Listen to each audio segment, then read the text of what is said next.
يوم الدين إياك نعبد وإياك نستعين اهدنا الصراط المستقيم الصراط الذين أنعمت عليهم غير المغضوب عليهم ولا الضالين آمين. قل هو الله أحد. Bonjour, je suis le père de Yanis, donc le petit enfant de 8 ans qui a été tué par Marie-Christine, écrasé au lac de Villeneuve de la Raho. Donc Marie-Christine qui l'écrase sur le passage piéton et donc ne respecte pas sa priorité sur le passage piéton, bien qu'elle ait plusieurs signalisations qui la préviennent avant. Donc là, regardez, on arrive aux abords du premier rond-point, on a déjà un premier passage piéton, on a ensuite un deuxième passage piéton, il est là. Ensuite, les panneaux bien explicatifs qui disent qu'on arrive dans un endroit de complaisance.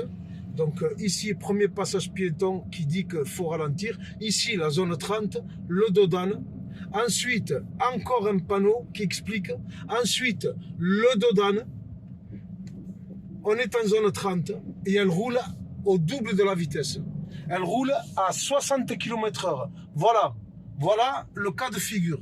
Mon fils traversait ici Yanis sur le passage piéton. On voit très bien, c'est sur ce passage-là qu'il a été tué. Marie-Christine roule à plus de 50 km/h. Elle le tamponne ici. Elle tape Yanis ici. Yanis fait un bond de 6 mètres. Yanis tombe 6 mètres plus loin ici, à ce niveau-là. Au lieu de freiner, Marie-Christine accélère. Sa mère lui crie, lui dit « Mon fils est par terre, freinez !»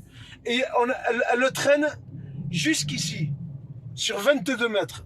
22 mètres plus loin, Yanis sort sous la roue arrière droite. Elle vient de tuer Yanis.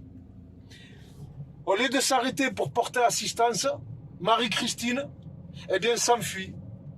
Elle s'est enfuie, tout simplement. Yanis, tout le long de la route, c'est-à-dire pendant les 22 mètres, il a les côtes qui se cassent. Il a les poumons qui explosent. Quand je dis les côtes, c'est toutes les côtes. Mais il crie. Il hurle de douleur. Derrière, il y a mon épouse qui a un bébé sur les bras et qui court aussi derrière qui lui supplie d'arrêter. En réalité, elle les entend, mais elle continue sa route comme si de rien n'était.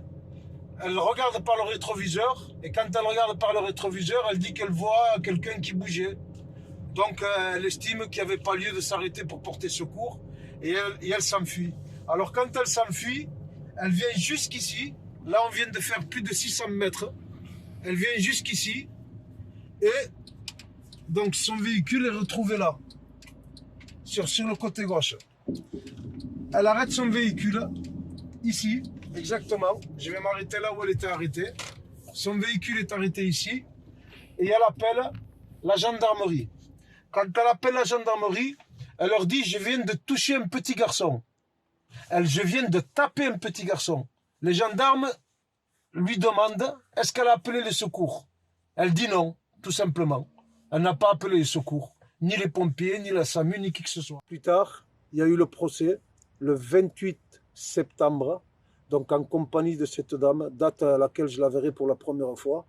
Et nous attendions ce procès comme une réponse en réalité, pour pouvoir nous commencer à faire notre deuil. Mais ce qui s'est passé ce jour-là, c'est que j'assistais carrément à la deuxième mise à mort de Yanis.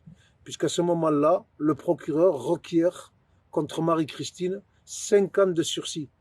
C'est-à-dire qu'elle n'ira pas en prison. Tout simplement 5 ans de sursis. Le délibéré aura lieu le 9 novembre. 5 ans de sursis, je me demande pourquoi on l'épargne à ce point. Depuis le début, c'est pas de garde à vue le premier jour, relâché 1 heure après. Depuis le début, eh bien, c'est une femme qui est protégée comme si c'était elle la victime, alors qu'elle ne risque rien. Pour le coup, c'est elle la meurtrière. Et en même temps, ces 5 ans de sursis, en réalité, c'est comme si on exécutait une deuxième fois Yanis. La question que je me pose, et donc ça va être celle que je me poserai toute ma vie, hein, puisque là, pour le coup, je me demande pourquoi elle n'a pas été mise en prison comme tous les justiciables, dans la mesure où c'est qu'elle a quand même commis l'irréparable. Elle a tué un enfant sur le passage piéton, elle l'a écrasé et tout ce qui va avec.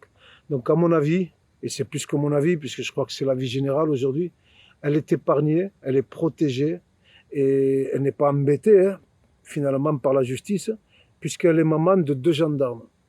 Alors voilà, selon qui vous êtes, selon qui vous connaissez, ou de quelle famille vous êtes, apparemment, on accepterait même de laisser en liberté un meurtrier.